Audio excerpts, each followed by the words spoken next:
ज़िंदगी की बहुत सारी घटनाएँ जो हमारे जीवन में घटती हैं, हम पर बहुत ज़्यादा असर डालती हैं, लेकिन हमें पता नहीं होता कि ये चीज़ हमारी लाइफ में क्यों घटित हुई और अगर हुई, मैं इस दुर्घटना से गुज़रा, मैंने इस दर्द को सहा, तो इसमें मेरा क्या फ़ायदा हुआ?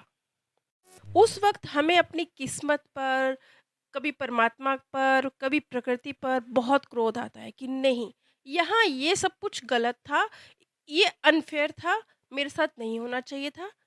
फिर हम क्या करते हैं, हम अपनी पूरी ज़िंदगी को खंगालते हैं कि हम ऐसे इंसान हैं, हमने अपने जीवन में ये और ये किया है, हमने तो कभी किसी का बुरा किया ही नहीं है, तो फिर हमारे साथ गलत कैसे हो सकता है? इसी तरह की स्टोरी जॉन की थी। जॉन को भी अपनी लाइफ़ में कुछ दिक्कतें थी और जिसकी जड़ उसे मालूम नहीं थी। बस उसे गुस्सा था कि मेरे साथ ऐसा क्यों? आज मैं उसी की सत्य कहानी आप लोगों के साथ शेयर करने जा रही हूँ कि जॉन की लाइफ में जो कुछ भी घटित हुआ, वो क्यों हुआ और फिर उसके मार्गदर्शक द्वारा उसे किस तरीके से जानकारी दी गई कि इस जीवन में आने से पहले उसने इन घटनाओं को जिन पे आज उसे बहुत क्रोध है, जिसे जिसे आज वो कह रहे हैं कि वो गलत है, उनका चुनाव उसने खुद किया। और ना सिर्फ उसने उनका चुनाव खुद किया, बल्कि बहुत सारे लोग जो उसके आस-पास थे, उसके मित्र थे, कुछ उसके प्रियजन थे, जिससे उसको शिकायत थी कि जब मैं मुश्किल की घड़ी में था, किसी ने मेरी सपोर्ट नहीं करी। ये स्थितियाँ भी उसने खुद की चुनी हुई थी। क्योंकि जब उसे इस तरीके से सबसे एक अलगाव मिलना था, दूरी मिलनी थी, किसी का उसे साथ नहीं मिलना था, तभी जाकर उसके अंदर इस घटनाओं की वजह से जो विशेष गुण था, जो नहीं था, जिसके डेवलप होने की ज़रूरत थी, जो एज़ ए सोल उसकी ग्रोथ को बहुत ऊँचाइयों पर ले जा सकता था, उसके लिए उसने चूज़ किया था। रॉबर्ट जो कि एक पास्ट लाइफ थेरेपिस्ट हैं, उनके द्वारा ये जॉन का केस है जो शेयर किया गया है, इसे मैं आप लोग के साथ शेयर कर रही हूँ। जॉन की पैदाइश अलबामा में 1956 की है और जिस शहर में या गाँव में कह लीजिए वो पैदा हुआ था, वहाँ की आबादी सिर्फ़ 2500 थी। जॉन एक गे था। ये 1956 की बात है, उस समय के समाज में इस चीज़ को बिल्कुल एक्सेप्ट नहीं किया जाता था। सिर्फ़ सामाजिक तौर पे नहीं, धार्मिक तौर पर भी इसे एक पाप की श्रेणी में रखा जाता था।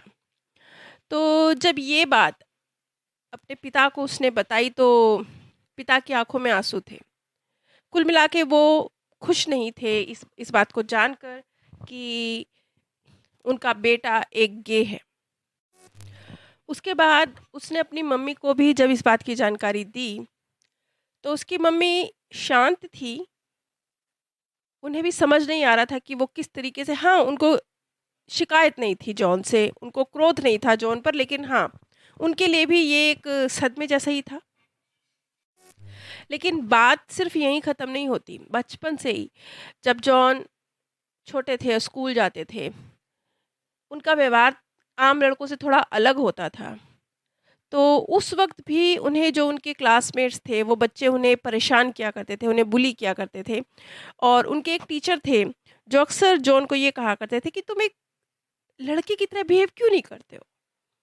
तुम एक आदमी की तरह बिहेव किया करो। उन्हें ऐतराज़ था, जॉन की जो पर्सनैलिटी थी उन्हें समझ में आती थी और उन्हें ये बात उन्हें बुरी लगती थी। कुल मिला के हर तरफ से, चाहे परिवार हो, चाहे समाज हो, चाहे दोस्त हों, चाहे टीचर्स हों, हर तरफ से कहीं से भी जॉन को सपोर्ट नहीं मिली, बल्कि एक धार्मिक नज़रिए से भी अगर कहा जाए तो उसे भी पाप की श्रेणी में रखा गया, क्योंकि उस समय इस चीज़ को धार्मिक नज़रिए से भी पाप माना जाता था। धार्मिक नज़रिए से भी जॉन को ये सुनने को मिलता था कि इस तरह के लोगों को हेल में जगह मिलती है और हर तरफ से जब कहीं से भी उसे सपोर्ट नहीं मिली, कहीं से भी सपोर्ट ना मिलने के कारण जब जॉन बच्चा ही था, तब से जो उसके अंदर एक वो कितना गलत है का संस्कार ऐसा डाल दिया गया, एक भाव एक ऐसा डाल दिया गया कि धीरे-धीरे जॉन के अंदर वो किसी का प्यार पाने लायक नहीं है। वो किसी को प्रेम नहीं कर सकता, कोई उसे प्रेम नहीं करेगा, ये वाला भाव उसके अंदर बढ़ता चला गया। समाज से, परिवार से जो उसे नफ़रत मिली वो तो मिली, साथ ही साथ जो उसके जीवन में पार्टनर्स भी उसके आए, एक नहीं, उसके जीवन में कई पार्टनर आए, उनसे भी उसे सच्चा प्रेम नहीं मिला। खैर, ऐसे ही वक्त गुजरता चला गया। एक बार जॉन को ये पता चलता है कि जॉन को एड्स है। अपने आप से प्यार ना करना, अपने आप को किसी के प्यार के लायक ना समझना, ये भाव इतना ज़्यादा घर कर चुका था जॉन के अंदर कि जब जॉन को ये पता चला कि उसे एड्स है, तो उसका रिएक्शन ये था कि हाँ ठीक है, मुझे मेरे कर्मों की सज़ा मिली है, मैं इसी लायक हूँ। उसकी इस लाइन से आप समझ सकते हैं कि वो किस हद तक अपने आप को नाकाबिल और ना प्यार करने योग्य समझता था। लेकिन इन्हीं सब मुश्किलों से गुजरते हुए जॉन की लाइफ में एक टर्निंग पॉइंट आया। जॉन की तबीयत बहुत ज़्यादा ख़राब हो गई, उन्हें हॉस्पिटल में एडमिट कराना पड़ा। जिस वक्त वो ये नियर डेथ एक्सपीरियंस कुछ अलग था।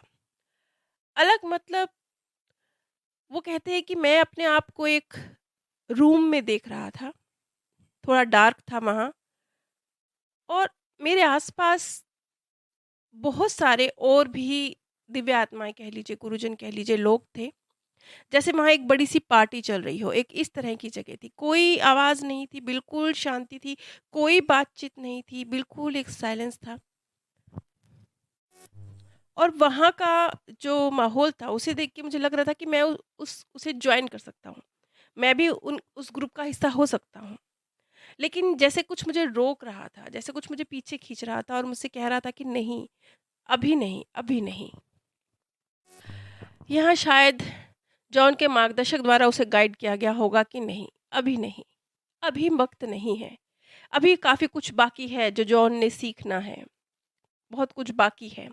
क्योंकि हमारे मार्गदर्शक चाहते हैं कि हम एक सफल जीवन जी के, मतलब एक ही ज़िंदगी में 4 ज़िंदगी की छलांग लगाकर इस दुनिया से जाएँ। वो हमेशा, हमेशा हमारी तरक्की चाहते हैं। वो चाहते हैं कि हमारा इस धरती पर गुज़ारा हुआ एक-एक क्षण वैल्यूएबल हो। तो इसीलिए जब जॉन को, शायद ये वो वक़्त था जब अगर वो जॉन चाहता तो वो उस आत्मा लोक का हिस्सा बन सकता था। वो उस नियर डेथ एक्सपीरियंस में उसकी आत्मा उसके शरीर को छोड़ सकती थी। लेकिन शायद ये उसकी मृत्यु की पहली या दूसरी तारीख रही होगी, और उसके मार्गदर्शक का भी यही इनडायरेक्ट एक मैसेज उसे रहा कि उसे अभी धरती को नहीं छोड़ना है। तो वो फिर से वापस अपने इस नियर डेथ एक्सपीरियंस के बाद इस दुनिया में लौट के आया। अब जब जॉन ने लाइफ को चूज़ किया और वो वापस अपनी इस दुनिया में लौट के आया, लेकिन एक नए नज़रिए के साथ। एक एक बहुत बड़ा परिवर्तन जो जॉन के अंदर था, वो ये कि जॉन के अंदर से जो शर्म की भावना थी, अपने आप को गे होने की वज़ह से वो शर्मशार महसूस करता था। एड्स होने की वज़ह से उसके अंदर शर्म और डर और अपने आप को ना प्यार करना, ये फीलिंग्स बढ़ती जा रही थी। वो फीलिंग्स उसकी ख़त्म हो गई। इस जो एड्स की वजह से और जो गे होने की वजह से उसके अंदर जो कुछ भी था, उसे उसने ख़त्म होता हुआ महसूस किया। तो इस पर रॉबर्ट का उससे सवाल था कि तुम्हें एड्स या जो नियर डेथ एक्सपीरियंस हुआ, इसने तुम्हें तुम्हारी शर्म से, तुम्हारे डर से बाहर निकलने में कैसे मदद करी? जॉन कहता है कि मेरी एक शर्म के साथ बहुत लंबी यात्रा है, लेकिन इस एक्सपीरियंस के बाद मैंने महसूस किया कि किसी भी डर से बाहर निकलने का सबसे आसान तरीका है उसकी आँखों में आँखें डालकर खड़े हो जाना, उसके सामने खड़े हो जाना। एग्ज़ैक्टली जॉन के शब्द हैं, "the best way to treat your fear is to kiss them on the nose and they disappear." उसके आस-पास जो उसे नापसंद करने वाले लोग थे, उसके दोस्त या उसके टीचर्स या और भी जो समाज था, वो अभी वहीं का वहीं वैसा का वैसा मौजूद था, लेकिन वो उसके लिए डिसअपीयर हो चुका था। रॉबर्ट ने जॉन से पूछा कि जो लोग तुम्हारी तरह किसी भी स्थिति के कारण शर्म महसूस कर रहे हैं, उन्हें क्या करना चाहिए? इस पर जॉन का जवाब था कि जब कोई चीज़ बहुत ज़्यादा शर्मनाक होती है, तो वो क्या होती है? वो आपको लगता है बहुत ठोस है और कभी ना ख़त्म होने वाली घटनाएँ हैं, आपको ऐसे लगता है। और जो चीज़ ठोस होती है, जो चीज़ मजबूत होती है, उस पर क्या किया जाता है? उस पर निर्माण किया जाता है। जब कोई बिल्डिंग खड़ी होती है तो क्या होता है? नीचे नींव मजबूत बनानी पड़ती है ना, बहुत ठोस, बिल्कुल मजबूत। उसके ऊपर जितनी मजबूत नींव, उतनी मजबूत बिल्डिंग। तो जितना गहरा दर्द, जितनी गहरी तकलीफ़, उतना सॉलिड तरीके से, उतनी वो मजबूत है ना, क्योंकि दर्द ज़्यादा दिया है तो दर्द वो बहुत पक्का हो चुका है, पक्का रिपीट रिपीट रिपीट हो रहा है वो दर्द बार बार, तो वो पक्का और पक्का और पक्का हो रहा है। तो जो चीज़ बहुत पक्की हो जाएगी वो क्या करेगी, वो बहुत पक्की चीज़ अब एक नई चीज़ का निर्माण अपने ऊपर करने के लिए तैयार है। बस यही हुआ जॉन की लाइफ में। अब मैं जॉन के मार्गदर्शक द्वारा पास्ट लाइफ रिग्रेशन के दौरान जो उसे बताया गया कि किस तरीके से उसने ये लाइफ प्लान था उसका, उसके एड्स उसने खुद डिसाइड करी थी अपनी लाइफ में। ये जो कुछ भी वो फील कर रहा है उसे उसने खुद डिसाइड किया था, उसे बहुत डिटेल में बताया गया। सबसे पहले उसके मार्गदर्शक द्वारा उसे जानकारी दी गई कि उसका मार्गदर्शक उसके मार्गदर्शक ने लगभग 850 के आसपास इसी धरती पर जन्म लिए, और बहुत सारे जन्म ऐसे थे जिसमें वो और जॉन बहुत क्लोज थे। बहुत क्लोज मतलब एक बर्थ में 2 बहनों के रूप में, एक में माँ-बेटी के रूप में, एक बर्थ में दोस्तों के रूप में, और एक बर्थ में इतने ज़बरदस्त दुश्मन के रूप में कि एक ने दूसरे का मर्डर किया है।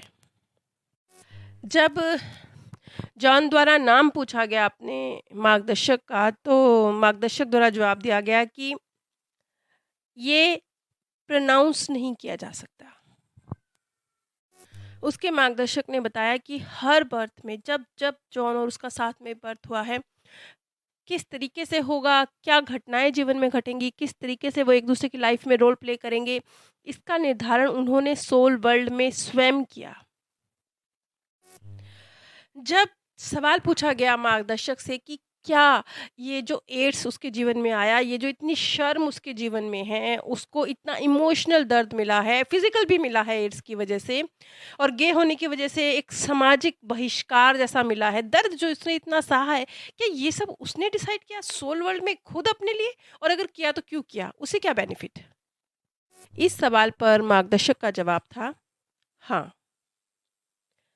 क्योंकि जॉन इससे पहले भी बहुत सारे बर्थ ले चुका था, और उन सब बर्थ में उसने बहुत बार बहुत सारे डिसीजन डर की वजह से लिए थे, और डर के कारण जो अपनी पास्ट लाइफ में जॉन फैसले लेता आया था, उसकी वजह से जो उसे शाइन करना चाहिए, जितना उसमें काबिलियत थी, वो कभी निखर कर सामने नहीं आ पाई। जो अपने आप को, अपनी ट्रू सेल्फ को समझना था, वो उससे दूर होता गया। क्यों? क्योंकि डर तो हमेशा यही करेगा ना। डर आपको आपकी ट्रू सेल्फ से दूर लेकर जाएगा। कोई भी नेगेटिव इमोशन है, वो आपको आपकी ट्रू सेल्फ से दूर लेकर जाएगा। तो यहाँ पर जो हमने समझा कि जॉन ने ये एड्स को अपनी लाइफ में, या गे होने को अपनी लाइफ में, शर्म को अपनी लाइफ में, बहिष्कार को अपनी लाइफ में, भावनात्मक पेन को अपनी लाइफ में क्यों चूज़ किया? क्यों? क्योंकि इससे पहले भी वो बहुत सारे बर्थ ले चुका है, जहाँ डर की वजह से उसने ऐसे फैसले लिए जो उसकी ग्रोथ में रुकावट बने। और इस बर्थ में अब एक ऐसी नींव तैयार होने की बारी आ गई थी, जहाँ से वो हर शर्म, हर डर, इसको मजबूती से ख़त्म करके इसके ऊपर स्टैंड करना शुरू करेगा। ये आप कह लीजिए, ये वाली जो लाइफ़ थी ना, उसके एक ये टर्निंग पॉइंट था, एक बहुत महत्वपूर्ण। जैसे ये समझ लीजिए होता है ना, ये 10th और 12th क्लास आती है तो बोर्ड के एग्ज़ाम बड़े एक टर्निंग पॉइंट होता है हमारी लाइफ़ का। बस ये समझ लीजिए कि अभी तक तो जो उसने जन्म लिए थे वो ऐसे थे जैसे 5th, 6th, 7th क्लास, लेकिन अब जो उसका ये बर्थ था, ये बहुत उसकी लाइफ में, उसकी अंदरूनी तौर पर उसको आत्मिक रूप से बहुत ज़्यादा ग्रोथ देने के लिए था। लेकिन सवाल तो अभी और भी बहुत सारे बाकी थे। किस तरीके से वो उसके मम्मी-पापा उसकी लाइफ में रहे, समाज क्यों, क्या बेनिफिट उसे मिला? क्या वो अपना शर्म, अपनी डर, इन सब पर जीत हासिल करके आगे बढ़ सका? क्या आत्मिक ग्रोथ उसने हासिल करी? क्या उसने किया? इस सब का ज़िक्र मैं अगली कड़ी में करूँगी, और अगली कड़ी का लिंक मैं नीचे डिस्क्रिप्शन बॉक्स में आप सभी के साथ शेयर करूँगी। ये तो जॉन की कहानी है, लेकिन इसी तरीके से हम आगे भी बहुत सारी जो सत्य घटनाएँ हैं उन्हें शेयर करेंगे। लेकिन अ, हम सबकी लाइफ में कुछ ना कुछ चल रहा है, कुछ ना कुछ सबकी लाइफ में, बिल्कुल स्मूथ किसी की लाइफ नहीं है, कुछ गड़बड़ है। लेकिन एक बात ध्यान रखिए, जैसे अब जॉन है, जॉन ने एक बहुत महत्वपूर्ण बात कही कि परिवर्तन क्या आया उसकी लाइफ में, कि दुनिया नहीं बदली थी, दुनिया वैसी की वैसी है, जस की तस है, कुछ नहीं बदला था। बदला क्या था? जॉन। तो अब जो आपके जीवन में परिस्थितियाँ हैं, वो नहीं बदलेंगी। बदलेंगे कौन? आप। आपके अंदर की फीलिंग्स, आपका रिएक्शन बदलेगा तो परिस्थितियाँ बदलेंगी। नीचे डिस्क्रिप्शन बॉक्स में मैंने आप सभी के साथ अपने सेकंड चैनल का लिंक शेयर किया है। इन दोनों चैनल्स पर ही मृत्यु के बाद की दुनिया के संबंध में जो लोगों के सत्य अनुभव हैं, उनके आधार पर जानकारी प्रस्तुत की जाती है। आप सभी पर परमात्म सौंदर्य, प्रेम और आनंद सदैव बरसता रहे। आप सभी दिव्य परम धाम में स्थान प्राप्त करें। ज़िंदगी की बहुत सारी घटनाएँ, बहुत, बहुत सारी